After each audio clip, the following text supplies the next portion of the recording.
Can everyone hear me okay? Yeah, great. Good morning, ladies and gentlemen. It is absolutely my pleasure to be here this morning. Feeling very fortunate to get to fly into London on a lovely sunny day and come to this very cool venue. I have to say kudos to Clwyd for picking such an amazing venue for this morning's event. As you can see on the speaker circuit at HubSpot, there's a bit of competition to get to come to London to do this hug. So I'm fortunate that I helped Clwyd out, and he's done me a solid back by letting me speak to all you guys today. I'm going to run through some tips that any business can employ to operate a successful inbound strategy today. So we're going to just walk through some inbound fundamentals. Happy for this to be a very discursive session. So if you want to stop and ask me questions as we go, feel free. I am a partner services manager at HubSpot.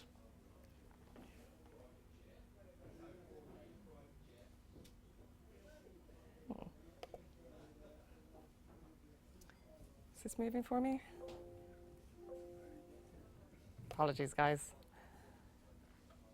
I am a partner services manager at HubSpot, and essentially what that means is I work with a team of channel consultants that essentially assist our agency partners to resell HubSpot successfully and to make inbound marketing work for their own business. So my team work with agencies like Clwyd who come in wanting to make inbound work for their business. We teach them how to get it cranking, and then when they're ready to resell and service other customers, we support them in an ongoing journey. What can I tell you about me? I've been working at HubSpot for about a year and a half. I'm very passionate about retention. Naturally, in my job, we're measured on retention metrics. And the way that we focus on retention at HubSpot is to be absolutely obsessed with delivering customer success. If we deliver customer success, the renewal piece tends to take care of itself. With inbound, essentially what we typically find is that businesses come to us, whether they're an agency or a regular business, and they tend to have a similar set of problems. So some of them you'll see up on the board this morning. And if I can have a show of hands, if any of these start to resonate with you guys and sound familiar, please just raise your hand. So one of the most common issues, not getting enough leads. Any hands? Fair enough. Not getting good traffic to the website. Any hands? Keep your hands up. How about this one? So we've lots of content where we're not producing actual leads.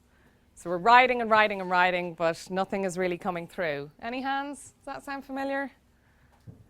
My leads aren't turning into sales inquiries. So these are the types of challenges that our customers have, regardless of whether it's an agency that we're working with or it's an agency's customer that we're helping them to service. It seems to me like these are pretty common challenges, and some of the tips that I'm going to run through today essentially are addressing these challenges. As you can see, anybody that's facing any of these challenges, you're in pretty good company. Every year, HubSpot produces a State of Inbound report via our research team. And time again, these are the top issues that tend to come through in the research, regardless of whether you're a HubSpot customer or not. So the solution that we propose is to start to employ inbound strategy to both your sales and marketing activities in your business.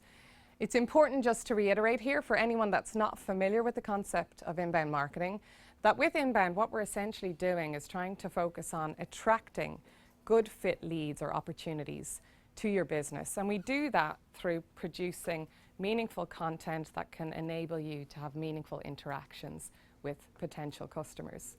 So I suppose if you're to think about it in its crudest form, it's about just having good social etiquette. It's not about interrupting people. It's about actually being helpful, being responsive, and being very human in the way that you employ your marketing and your sales strategy. Again, for anyone that's less familiar with inbound, the inbound methodology essentially starts with the concept of attracting these leads or prospects to your business. And that can be through any digital, any point in your digital footprint. So it doesn't just have to be through your website, it can be through your social profiles. It can be through really any channel, whether it's an online forum that you participate in, anything that gives your business, your brand, and the people within it visibility. Once we've attracted these people to the website, we look to convert them. So we need to make sure that the visits actually convert into leads. And at that stage, we try to nurture them and close them into customers. And once they're customers, again, we focus on retention. You might hear that word from me a lot, seeing as I'm pretty obsessed with it. And we focused on retention by delighting customers in an ongoing basis throughout their life cycle. So today, I'm going to talk to you about the top 3 challenges that I hear from customers and some of the tactics that you can employ to work through these challenges. The first is that we're not attracting enough traffic to the website, or we're not attracting the right type of traffic to our website. This focuses on the attract stage of the methodology. So essentially, there's a problem with what you're doing to attract leads and the right kinds of those leads. As a channel consultant, if you have this type of challenge, typically the first thing that we'll investigate is, well, how well are you positioning your business in the online space? And that's something that I'd ask every one of you today to have a think about. Do we have any business owners, marketing managers in the room today? Yeah? Can I ask, when was the last time you did an audit of your digital footprint? And what I mean by that is, when is the last time you did a search for your business online and audited that or scored yourself in terms of, for the top 10 organic search listings that appear, how would you rate your business's profile online? Can I have a show of hands who has done that in the last year? Okay, we have a few people doing it. Probably not enough. This is something really that everybody needs to audit on a very regular, ongoing basis, because often that is the first touch point that a potential customer has with your business. And you would be astounded how neglected that audit is. So I come from a branding background originally, and I focus on branding from both the traditional perspective, but I also focus on branding from a digital perspective. Remember, a brand is your promise. And sometimes you can have the most beautiful graphic design work, the most beautifully presented website, but you've completely neglected your brand positioning online. And as a result, you're doing an injustice to your own business. So I would literally grade a website as to how well do I, as someone who's now blind to your business, interpret what you do and understand what are your USPs. Do I immediately get that from the search listings? And if I don't, then I'm sorry, but you're going to get a bad grading from me. The second thing that I'm going to do is I'm going to try to understand, again, from that search listing position, who are you trying to attract? And is that me? Can I imagine myself as your target prospect? So these are the types of things that we initially explore, and you'd be amazed at how often those things haven't been really well thought through. Positioning is important because you just can't be all things to all people. You can imagine if you have a business with 50 prospects, different types of prospects that you're trying to target.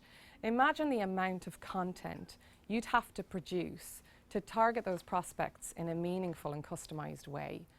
It's an enormous labor. So you have to get very focused initially when you're trying to make inbound and digital work for your business. We know that 72% of businesses are far more likely to buy from experts than your kind of generalist. So, for example, if somebody had a terrible heart murmur, imagine yourself with a terrible heart murmur, and you have an option of being treated by your GP, who has maybe, consulted someone once in the past 25 years with this condition, or you have an opportunity to go to a specialist who deals with people who have these types of problems on a daily basis. Who would you feel more confident in being treated by? The GP or the specialist? It's a no-brainer. It's the specialist. Who would you expect to pay more for? Specialist. Do we have any qualms with that? Do we haggle with the specialist? No. We accept it. He's a specialist, so we're going to have to expect to pay more for it. You can take that same perspective with your business. If you are really pushing your unique selling point effectively online, you'll have more room to grow your profit margin and less quip from prospects over price, which is ultimately where everybody wants to be. So this is one thing that I would ask you guys to do today. Go away and Do a reflection on how well you really feel you position your business online. Do you know what is unique about your business? Do you actually understand why somebody should choose you over similar competing alternatives? And if you do really understand that, are you effectively promoting that online in a tiny search listing position where you have a very, very small window of opportunity to get your message across? Here's an example of a business that I believe does it quite well. So Kuno Creative, our HubSpot agency partner, they've been around the block. They're a partner about 10 or 12 years now. So they've been up and down. They didn't get it right first time, believe you me. But they do a pretty good job of positioning themselves online. There's no ambiguity about what they do or who they are. They're an inbound marketing agency. We know that they unpack the concept of inbound because not everybody understands what it means. So they use this meta copy space here to explain. We're talking about content marketing, demand generation, lead nurturing. They promote their USP.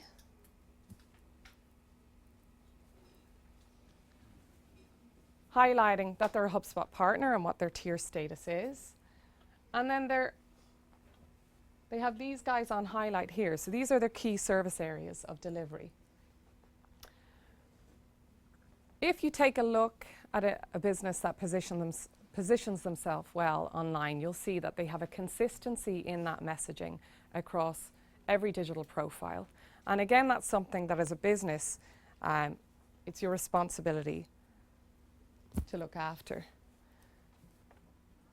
The reason that this is so critical in the online space is because we know that somewhere between 80 to 90% of search engine users don't bother going past page 1 of Google search results. I personally can't remember the last time I clicked into page 2 of Google search results. Instead of clicking through and looking for more options and alternatives, users tend to actually change their search behavior. So they'll sharpen their search and they'll extend their search, typically through a long tail keyword search, rather than clicking into page 2 of Google search results.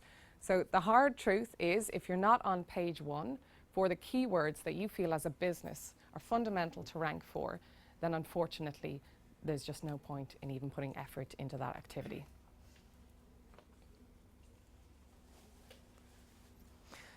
So how do you understand what keywords you should search for, and how do you even go about determining what you should start to research from a keyword perspective?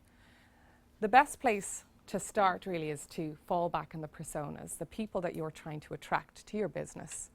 And the way that I like to frame it is, again, remember inbound is about being helpful and being human.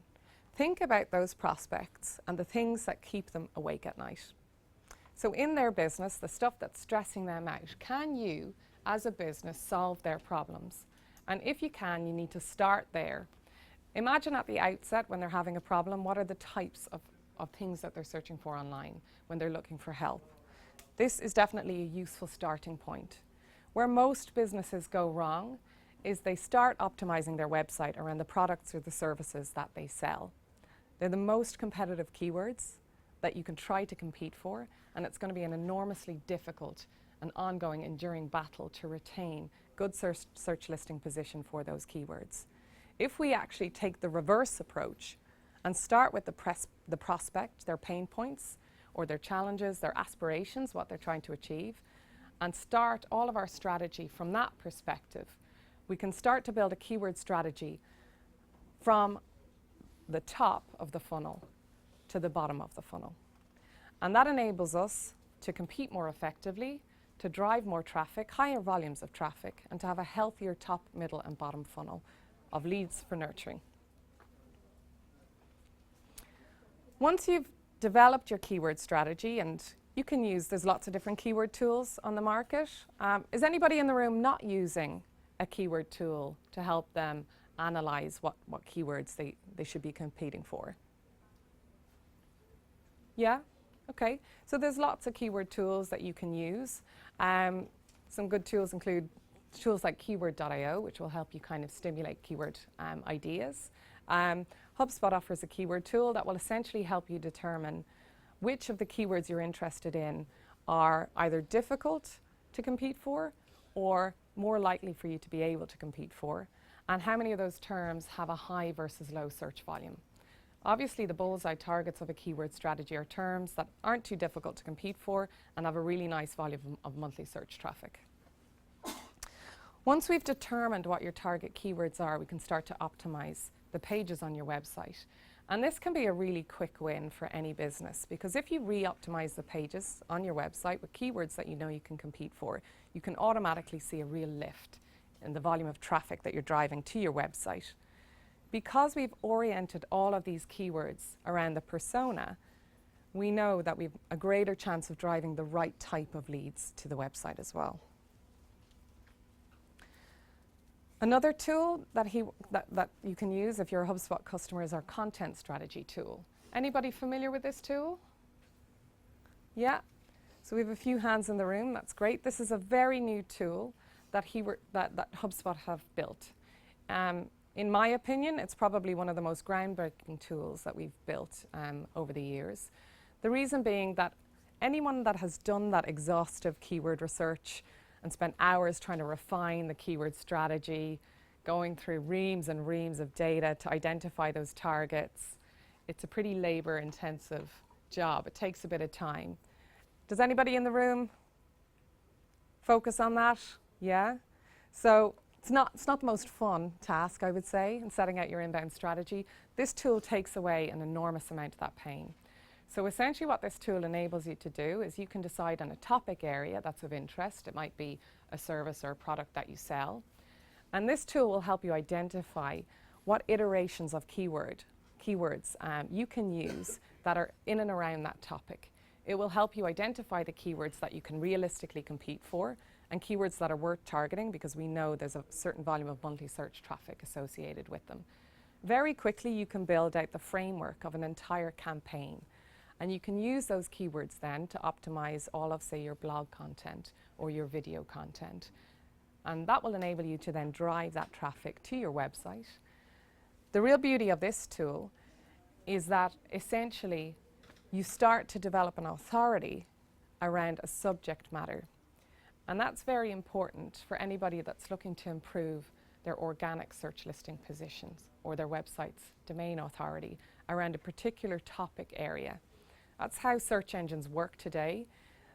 They want to see that a certain business is owning a topic, and the more we can see interaction from people coming through and to their website and engaging with that content, search engines will start to believe that actually you are a master of that topic area, and they'll add weight to your ranking score as a result.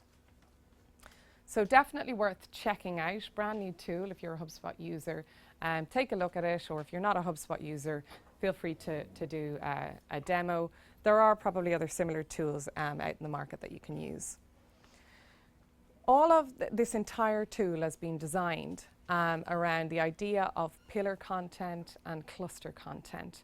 And essentially, the best way to think about that is cluster content is typically things like blog content or video content, anything that you're using on your website to attract traffic to your site.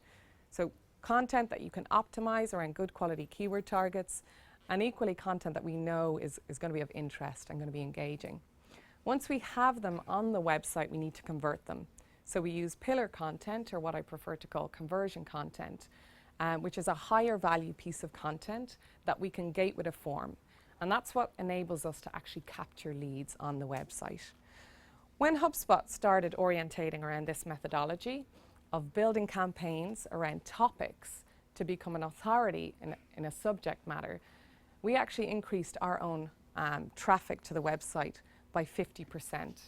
So no small improvement for an already high-performing website. I'm just going to revert back to the concept of positioning in the online space again. Sometimes what people kind of fail to recognize is that when you're positioning online, we need to make sure that you're giving people an opportunity to understand what you are as a business, and that you're touching all of the, I suppose, metrics or all of the checklists that are important to cross off in order to optimize your site successfully. So we can see in a well-optimized site that's positioned very well that they're using very defined keywords in the URL structures on their website, in the titles of pages, and all throughout the content. They then tend to tell you as a customer or as a persona that depending on what's of interest to you, you can take a certain journey through our website. And at this point then they can start to personalize that journey. So it might be because that customer is from a specific sector, or perhaps it's because you have a specific product or service area that you're interested in. I suppose the key message here, and I honestly feel like any time I give a presentation or any time I speak at any kind of meeting, I'm banging on about personas. Personas are the most neglected piece of a successful marketing strategy today. Not just an inbound strategy, but any marketing strategy. It has to start and stop with the people that you're trying to attract and the customers that you're trying to retain. If at any stage you don't have your personas on the wall and you're literally looking at them and having a conversation with them as you're talking through your strategy, there's a good chance that you're going to go wrong in your strategy. So to own search listing space online, it's becoming increasingly important to start to develop campaigns around subject matters, to make sure that you have an ecosystem of content that's going to reassure search engines that you are actually a master in this topic area and that there's a lot of activity ongoing around this subject matter. So what would one of those campaigns look like? Well, in this example, we can see that we have a business that's looking to become an authority in the area of workout routines. So maybe they own a stream of gyms, or maybe it's a team of personal trainers, something to that effect. If they try to compete for workout routines in the online space and they're a new business, what do you think their chances are of ranking for a term like that straight out of the gate? Pretty bad. Yeah, not a good idea. But they can develop a series of longer tail keywords, and using a tool, any kind of keyword analysis tool, they'll be able to identify whether or not realistically they have any opportunity to compete for those terms. And once they've found those target terms, they can start to build out all of their content strategy around them, and they'll see results relatively quickly. If this is done well, you'll start to see results really within 1 to 2 weeks.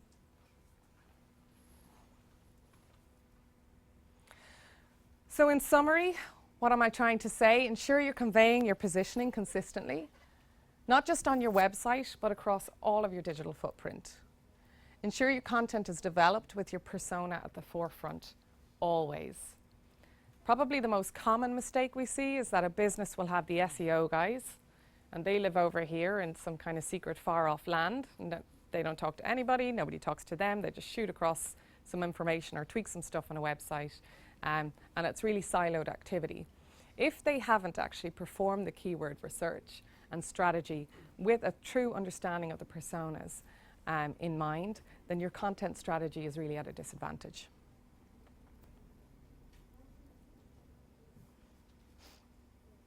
And don't just focus on keywords. Remember that you need to think about a core topic, a core subject matter that you ultimately want to own. If you start to develop an ecosystem of content around a subject matter, it won't take you long to see your rankings for that difficult, highly competitive keyword to really start to rise up through the ranks. How am I doing for time, Clede? Yeah? So the next common problem, my website isn't actually converting traffic into leads. We have loads and loads of traffic, no leads. Sound familiar? Yeah. We're in the convert stage of the methodology here, where essentially we're trying to convert visitors into leads. Typically what we're trying to do is lead capture through forms on the website. We also need some calls to action in place, and we typically use landing pages to highlight that high value piece of content so that we can really do a thorough promotion of it. The trick with conversion is, guess, content. And not just any old content, really, really good content. I would encourage every business, every marketing manager to spend less time on pumping content out and more time on creating really good quality content. It's not a volume play, it really is a quality play. Come on in, take a seat.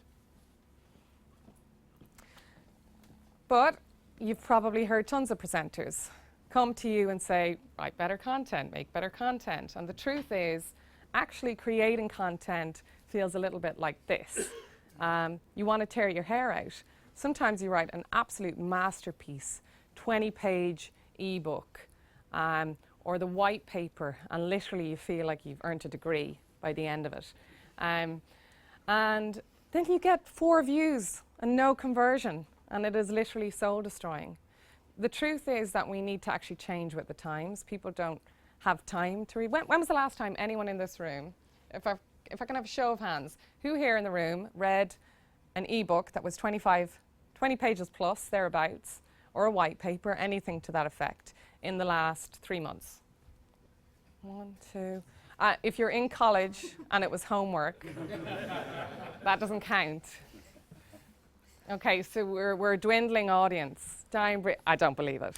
HubSpot chatbot one. Well, then if it was the state of inbound, then it was worth a read.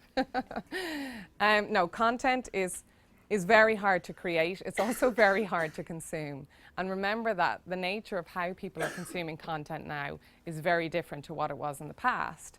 How do I consume content now? Typically on my commute, on the train, in the morning. That's when I have an opportunity to scroll through LinkedIn and read stuff. If it's a 30-second video, am I going to view it? Yeah. If it's a 20-page ebook, am I going to read it? No, I might bookmark the website page with the intention of coming back to it and giving myself that master's degree in whatever the subject matter is. But with the best intent in the world, I just don't have the time to do that. So we're going to talk about how you can actually create different forms of content, different formats of content, so that it becomes irresistible to click. Okay? So I would challenge everybody in the room today to, again, do an audit of your content. Is your content unskippable? What do you think? Yes. Yeah? Okay, so you're next up to give us a presentation on your content. Definitely curious. You have to be really, really honest with yourself to see, is this content literally irresistible to click? If it's not, if it's Me Too, mediocre content, then you need to limit your expectations. It has to be in line with the quality of your output. So you need to think outside the box. How can you do that? Anybody familiar with the skyscraper technique? Yeah, well, that's cheating.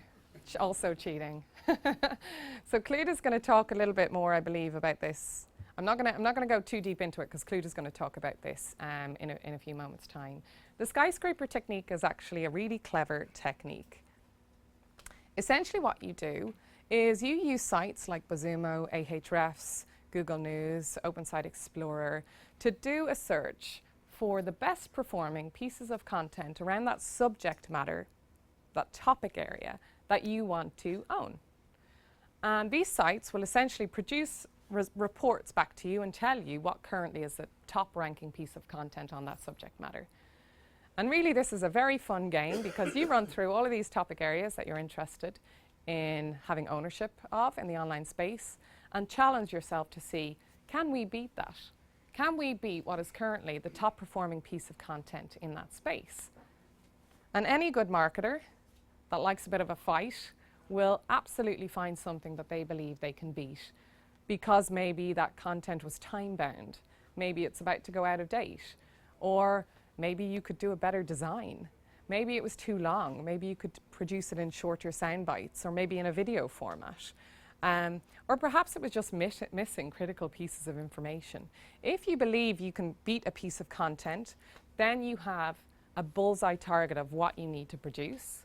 You can produce that content, and then funnily enough, you can go and connect with all of the site administrators that are currently promoting that piece of content and invite them to link to your piece of content now. So it's a pretty straightforward strategy, underemployed, and can produce really nice dividends in terms of high quality backlinks to your website. That's going to have a monumental impact in your website's search listing position performance. Some other content ideas, interactive content.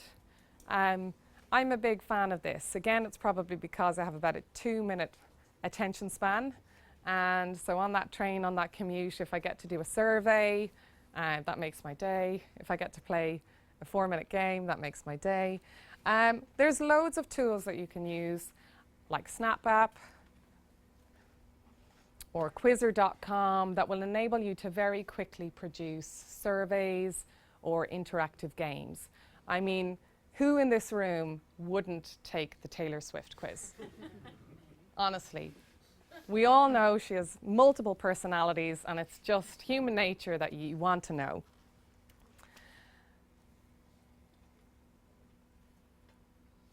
The other thing that people love are free things, free stuff. We all love free stuff. One of HubSpot's best performing conversion pieces of content today isn't an ebook, lo and behold. It's actually our blog topic generator tool. Probably because we know our persona, you know, the marketing manager in a business who has to write 9 million blog posts a year. It's a bit of a painful experience. Coming up with the actual topic ideas is rather painful. So we just created a tool that would kind of solve for that and help marketing managers come up with topic ideas. Now, if you actually use this tool, you'll realize that most of those topic ideas that come back are futile, but it'll stimulate your creativity and help you actually arrive at a good subject matter. Videos. I know that everybody talks about producing video content, and the truth is that video content just seems hard to produce. Is that right? Yeah, it's just hard, isn't it?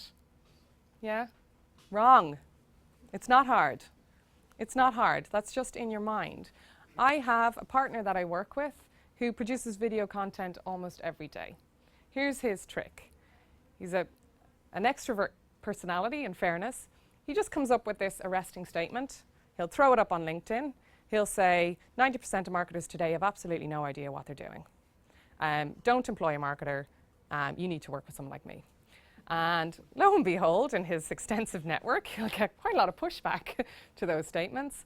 And before you know it, there's this argument and really interesting discussion happening on his LinkedIn thread.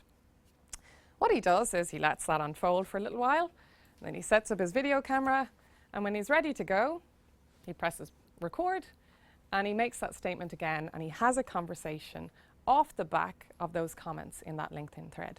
So he'll make a statement and he'll say, John doesn't agree with me. Well, John, here's what I have to say to your comment. And he'll literally have a discussion with these people who are participating kind of involuntarily, but it's still an interesting method.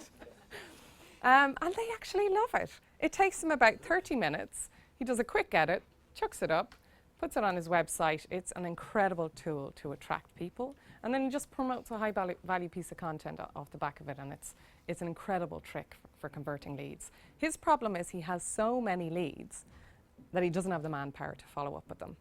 Wouldn't that be a nice position to be in? 30-minute videos, it takes him no effort. There is zero preparation involved. He just puts himself out there. Admittedly, not for everyone.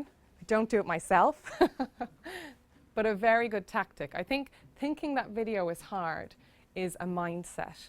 The reality is we consume video all the time. Snapchat, Insta stories. Video doesn't have to be perfect. It has to be human, and it has to be engaging. This is Whiteboard Fridays. Anybody familiar with this? Yeah, we have a few. So again, I think credit to these guys. They just say, we have lots of knowledge. We want to create some content. We're just going to whiteboard it and have a conversation about it. Not a very high quality production, but very, very interesting. A/B testing, crucial. A/B testing of your emails is crucial. Who here likes spam? No? No spam fans? Good. One? Oh, that's shocking. No, spam is the enemy. If you're not A/B testing your emails, please, please start to A/B test your emails. If you're not testing them, admittedly, you do need to have a decent database to test your emails on, but again, it's a missed opportunity. Remember that you shouldn't produce emails because you, as a marketing manager or a marketing admin, has a mandate to get these emails out. You need to produce the content because your personas will actually care about it and actually get some value from it. If you're not producing content in that manner, then you deserve a really terrible open rate. and you deserve a blacklisting. I'm joking, bit harsh. Some other cool tips on the sales side is to equip your sales reps with sales enablement content and then track how that content performs. In HubSpot, we have a tool called Documents, which essentially just provides us with the analytics behind how that sales enablement content works. So while our marketing team are off creating case studies and we've absolutely no idea if they're of any value, you can now actually have all sales reps attach these to their templated emails that you as a marketing manager have crafted, so you know the spellings are correct.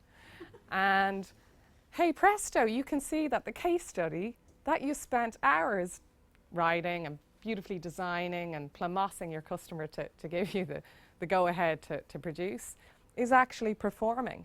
It's actually providing sales reps with insights that give an indication around intent to buy. So a tool like Documents will give you an idea of whether or not these documents have been opened, how much time a prospect spent reading the document, if they reopened it, if they shared it, etc., etc. Any sales reps in the room? Does that sound like some nice insight? Yeah, I don't know any sales rep who wouldn't want to have those insights to hand. What else have I got for you? So, in summary, create content that people love, employ tactics like the skyscraper technique, go out and find a way to produce some interactive content, even if it's just quizzes or competitions or polls. Polls are great. Just poll your customers and then run a commentary piece on the results that come back. Very easy to do. It's a mindset more than an actual reality in terms of the effort it takes to produce that content.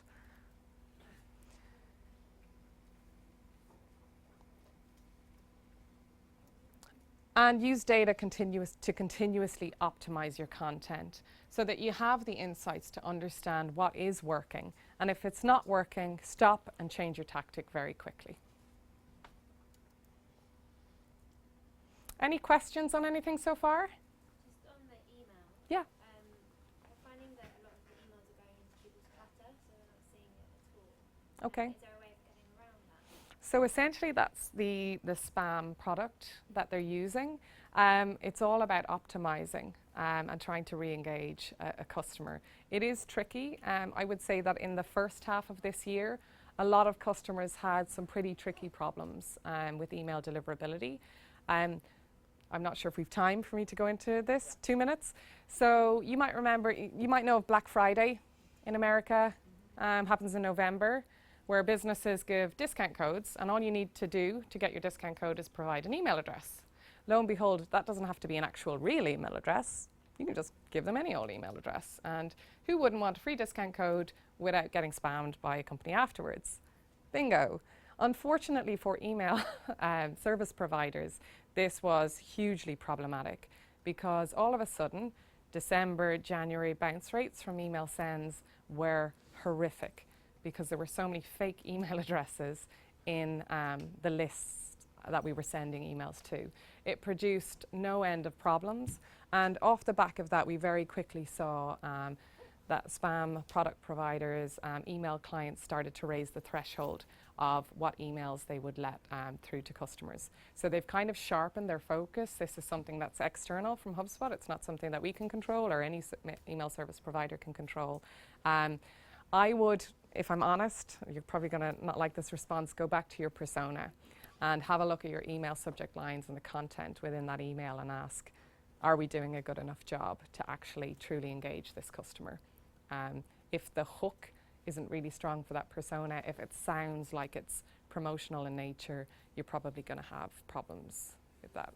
For example, we sent an email internally to the team and almost no one got it. Yeah? But they would have opened it, but they won't have seen it there. Okay. Yeah. Did you try to adjust the spam filter We've done settings? that. Yeah. The concern was if we can't get it internally, Yeah. someone else. So unfortunately with spam traps, the way they work is that if you commit a first offence, they're going to suspect all of the rest of the content that comes through. So you're going to have to work with that spam product or your email client to try to kind of work through that problem. But we've had that problem actually, HubSpot emails being denied blanket. Yeah, okay. Which obviously is something that we can't necessarily tackle Yeah, it's definitely a tricky problem. I would say work very closely with your account manager and the email deliverability team. If it's a problem on the server, we can work with multiple providers to work on kind of whitelisting, delisting, etc. Just a quick thing, if anybody's got any questions, I'm going to throw a microphone at you just so that we... Clued is the man to speak with. Has to be on the other side of the room. Yes. There you go. Thanks. Okay, is this working? Just recording. Oh, perfect. Yeah. Okay. So earlier when you were talking about search behavior and how users will start with broad search and then move to more long tail search. Not always, but Not always. So in the case of, so I've got a client right now that they're in a very commoditized market. So what happens is they start broad search and they typically tend to just filter straight into aggregators. So like portals that are then providing that sort of secondary search. So we found that all of the long tail search words just have extremely low volume because people just aren't going that deep into it. So I was curious if you had any strategies around that sort of scenario, because obviously trying to get high search rankings with those keywords would be very difficult. Yeah. Sure. Yeah. I don't think I need this, right? So, I mean, it is tricky by nature. So just to explain long tail keywords for people, you might start with a short tail keyword search for red runners. And over time, you start to realize that that's going to produce just all sorts of results in Google. So you extend your search and you say red Nike runners for women for track racing. That's what we would call a long tail keyword phrase. By nature, as you get longer in the keyword phrase, the search volume decreases. You're becoming more and more concise about exactly what it is you want. The truth is, as you get longer tail in nature, the search volumes decline.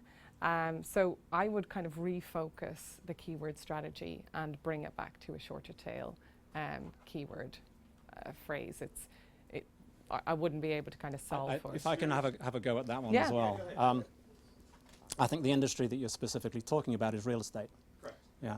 And there are other industries which are similar, and you've had a number of very large players come into that space, you know, Zoopla and all of the others, and they have very large marketing budgets. Yeah. So you're competing with some very big gorillas in the space. Yeah. And in the end of the day, there are only 10 places on the first place of Google, and you can't guarantee getting those results. So there's good and bad around that. There's two keyword strategies. One is to go long tail, and the other is to become more specialized. And you can become specialized in geography or in subject. So in the real estate space, you can say, right, I want to take over London Bridge. Right? So you do all of your efforts around London Bridge, and you would very likely to be able to outrank the major players in that space by just focusing on that geography. Or secondly, you might have a specialist subject within that area. So you might be providing, you know, office space for tech companies, you know, within London Bridge. So suddenly you've got low search volumes, but they're very, very targeted, and those leads are much more likely to convert. Yeah. So there's no easy answer. You're always going to be competing somewhere along the line against some big players, but you've got to choose your battles. I mean, what we've seen is the search volume drops off like dramatically. Like people will search, you know, London property or maybe East End Shoreditch property or something like that, and they won't go any further because usually what they do is they'll jump onto a property portal, and then they'll do all the drill down there. And so, you know, we found that, you know, because we're not competing against the other agents, what we're competing against is the search portals. Right? So, you know, that's kind of left me wondering, should we just, you know, kind of leave the Google search ranking to the side and focus more on other means of traffic aggregation, maybe a mix of offline and so forth, or are there strategies we can use on Google still that might be effective? There's definitely strategies, and we can probably, that's going to require drill now, but to use a horrible marketing term, it's an omni-channel approach, right? Yeah, so hit it across everything that you can, A/B split test, find out what's working for you in your particular niche and your particular business, and concentrate on that. Can you just close the question again? Yeah, sorry, the question is coming back to this idea of search volumes falling off very rapidly, being driven by portals, which are essentially mopping up all of the searches, and therefore there's not much. That is a test. I did see a sign downstairs saying they were testing. Oh, it's all happening today. So you've got to choose your battles very carefully in that. Find out where you might have an advantage. Put a lot of effort onto that. And then maybe look at other routes. Facebook are doing some very interesting things on advertising at the moment. Maybe Twitter. Look at multiple channels. Test. Yeah. Out of curiosity, have you done your keyword, I suppose, generation from the persona perspective? So identified your persona targets, how they would describe themselves, and then develop a keyword strategy around. So if it's family, or I don't know, working, singles. Yes, the answer is yes. We've looked at all the personas and whatnot, and I've done a lot of sort of digging around search behavior to try and work out, okay, each persona, what are they searching for? And every single scenario I've found that they tend to search just quite broadly, and because, like you say, there's those giants there that are mopping up the traffic, they're just immediately onto there, and they're very good at sucking them in and keeping them there.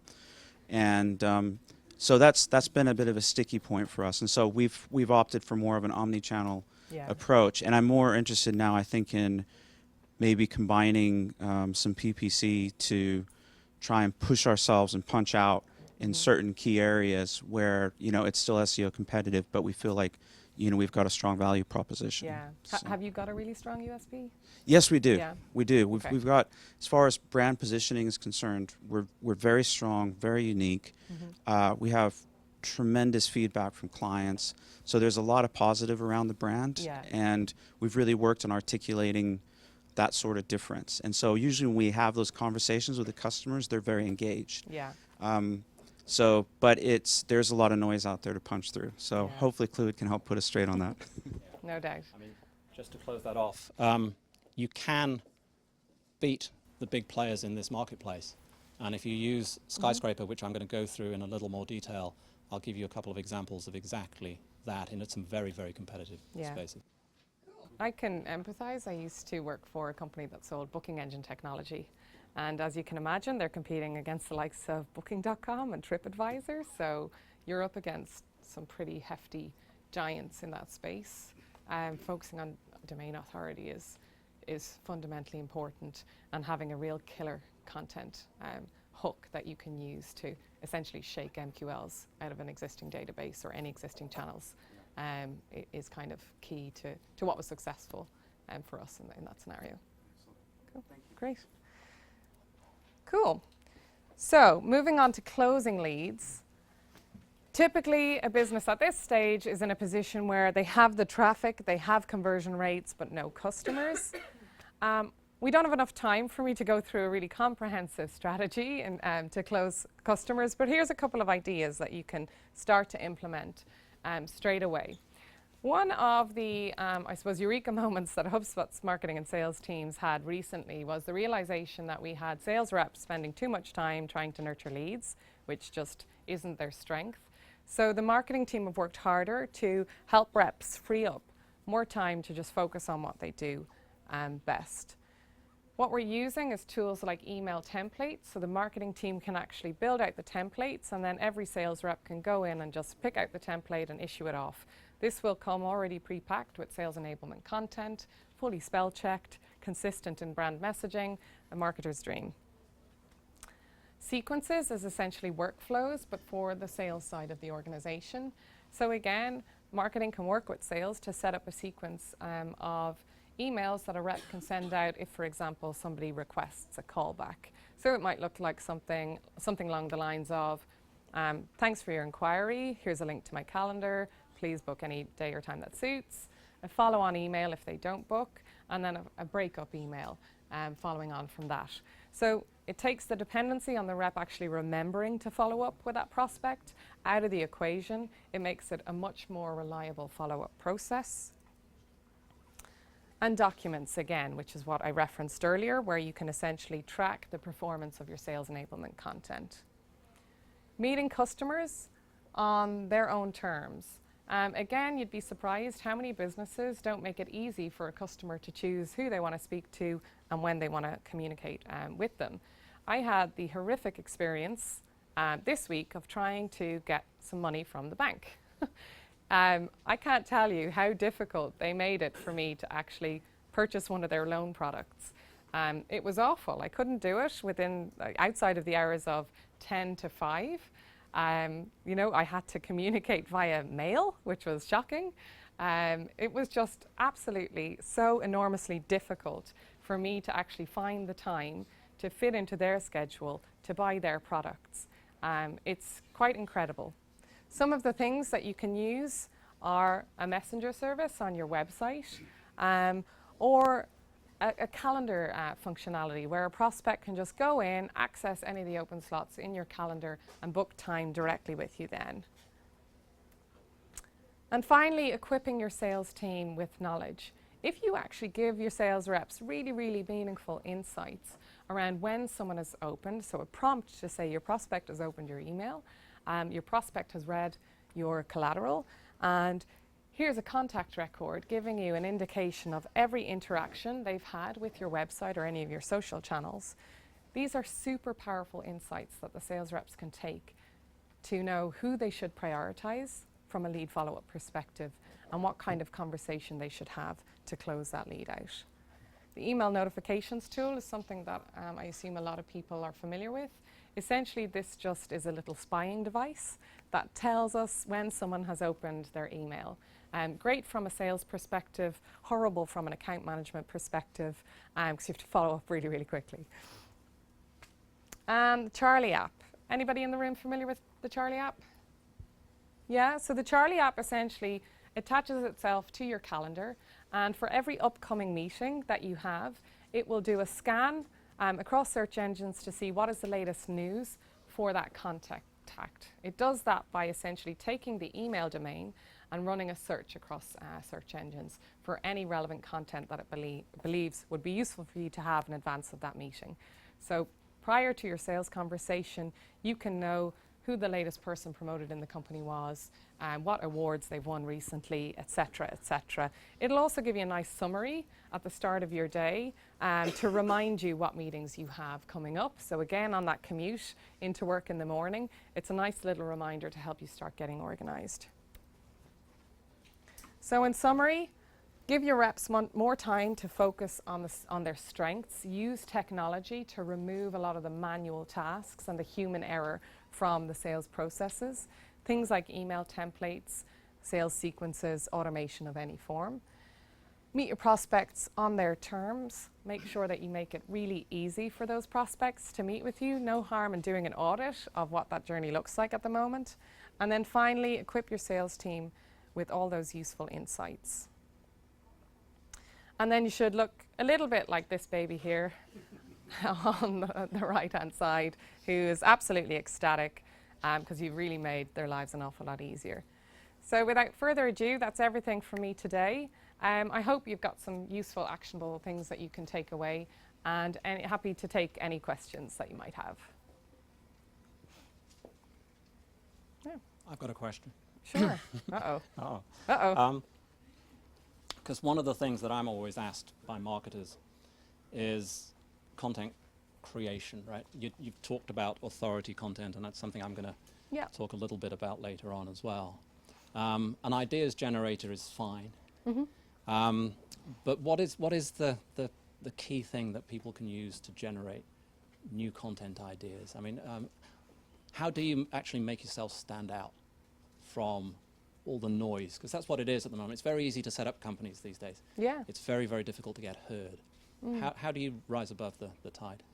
So again, I think probably the marketeers that do it really well have a really tacit understanding of their personas. It really all boils back down to personas.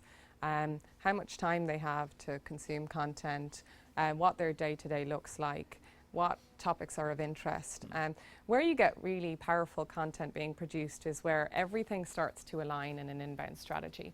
So you've done that really comprehensive keyword research. You've gone through that process. You've identified those keyword targets. And anytime I've gone through that process with a customer, from a marketeer's perspective, the ideas just start to fall out of your head.